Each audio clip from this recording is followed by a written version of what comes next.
Welcome to Vet Review. In this video, we are going to talk about how to identify whether this radius and ulna is of the right side or the left side. Okay, so the first thing that is very important is that ulna, this bone right here, it is present at the posterolateral aspect of the radius.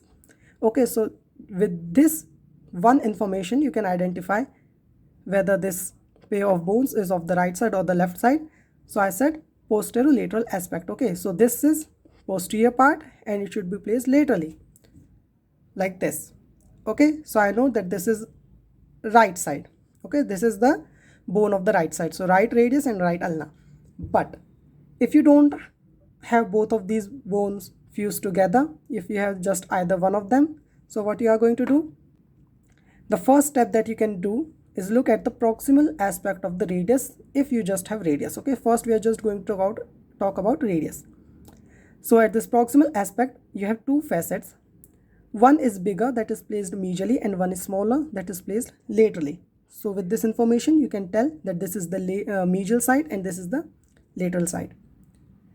Second thing that you can do is look at here. Here you can see a vascular groove. Okay, so this vascular groove is present at the lateral surface together with the ulna. So even if you just have one bone, you can still see a part of this groove, and that is present at the lateral aspect.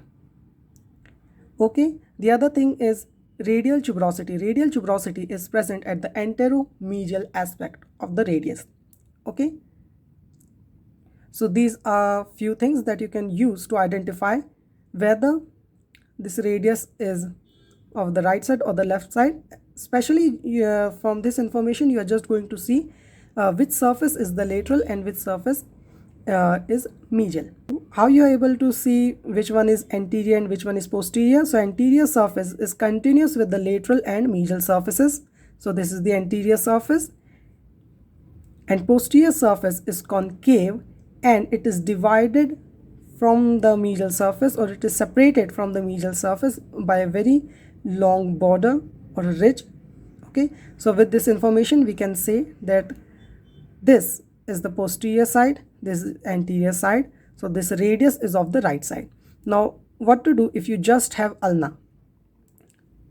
So first thing that you are going to see here is that olecranon process has two surfaces, medial and lateral, and the medial this is the medial one. The medial surface is concave.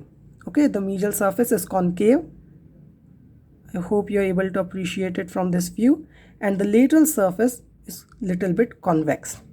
Okay, and we have a posterior border here. This is the posterior border, and anteriorly at the proximal aspect we have a notch, a very prominent notch called as the semilunar notch. Okay, so using this information you can say that this is the anterior aspect, this is the posterior aspect, this is lateral and medial, so the bone is of the right side. Okay, so just have a quick revision. First, you are able to identify whether this radius is of the right side or the left side. How? You can look at the radial tuberosity, you can look at the vascular groove, and you can identify this posterior surface. Posterior surface is concave and it is divided or separated from the medial surface by a ridge.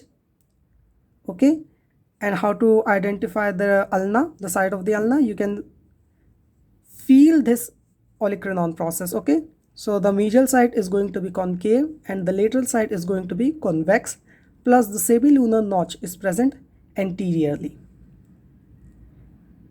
Okay, so this is it for this video. I hope you found this video useful. If so, then please leave a like and leave a comment down below and share this video with your friend, and if you haven't, then please subscribe to my channel. Thank you.